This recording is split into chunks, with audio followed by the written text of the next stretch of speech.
think the world is facing a crisis of multilateralism, which I use as the subject of my talk to the graduating class of the Geneva School of Diplomacy. My worry is that particularly certain trends that began already towards the end of the first decade of the 21st century in terms of the backlash in the developed world against globalization, which had done so much to transform the world in the preceding 30 years.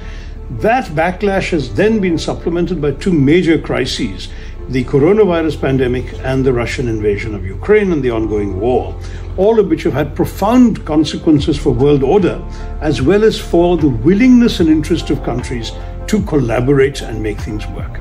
And in these circumstances, the challenge to getting countries together, to overlooking the need for their own self-protection and their own very narrowly defined interests, and instead looking at the interests of their common humanity, that I think is far more difficult to speak about with any conviction than at any time in the last half a century, maybe even more after World War II. So for these reasons, I think the principal challenge of the 21st century diplomacy now is to find common ground, to bring all of humanity together to face the kinds of challenges that the COVID pandemic and the Ukraine war have revealed we're all facing. These are what Kofi Annan would have called problems without passports, for which we need blueprints without borders in order to resolve them.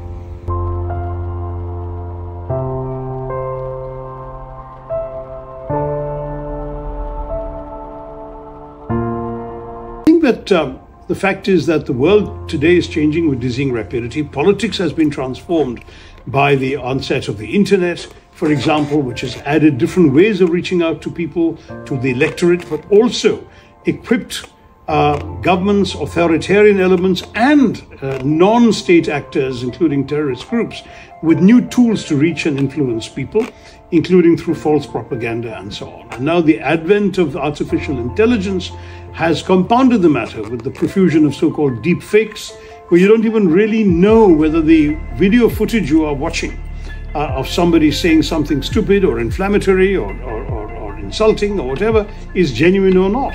Because now the skills that are available through artificial intelligence and related software is making it possible to manipulate even images and voices of real people. You can imagine benign applications where suddenly an actor dies halfway through a film, and you can somehow use artificial intelligence to sort of keep his images alive to finish the film with. But that kind of thing has not yet, I think, successfully been done very often. But the other kind of thing, the damaging, dangerous, destructive manufacture of propaganda and negative stuff, is also coming around. So on the one hand, countries are more equipped than other to interfere around the world and to interfere with other countries. Let's not forget, in 2016, the Russians kind of enrolled themselves in the American voters' rolls during the elections of 2016. That kind of thing is more and more possible now, and the diplomatic challenge is that much greater. But so also are the opportunities in today's world for more direct face-to-face contact and more interaction. I think in some ways all of these developments are a reminder that the old-fashioned need for diplomats to meet each other face-to-face and direct each other and directly be in touch with each other has actually been more underscored by today's technologies. It's easier to have international meetings in virtual time and virtual space, but it's also all the more necessary to eliminate misunderstandings and manipulation that people see each other face to face and develop trust and relationships.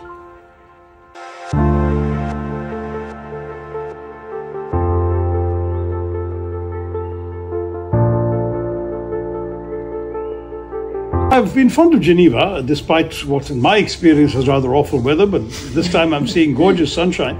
It's a lovely town, things work. The Swiss are amazingly both neutral and at the same time committed to the right human values, and I find it a great satisfaction to be here. I've not come often enough since I left Geneva in 1989, which is an alarming 34 years ago. I've only made about 4 visits in these 34 years, and I feel a bit sad because there are many things, many aspects of the city that I remember with great fondness, including, of course, the efforts of the international diplomats based here to resolve and to tackle major world problems and challenges.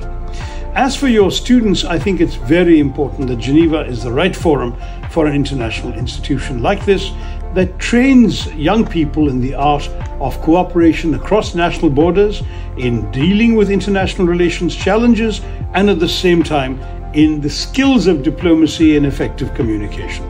I think the Geneva School of Diplomacy has filled a very different need, and its 20th anniversary, showing it growing from strength to strength, is testament to the fact that that need is being very effectively fulfilled. And I'm very pleased to see the graduating class meet the young students and see for myself how much they have benefited from this experience of being at the Geneva School of Diplomacy. My congratulations to them and to all of you at GSD for what you've been able to achieve here. Long may the efforts continue, and long may the school continue to turn out citizens of the world for the 21st century.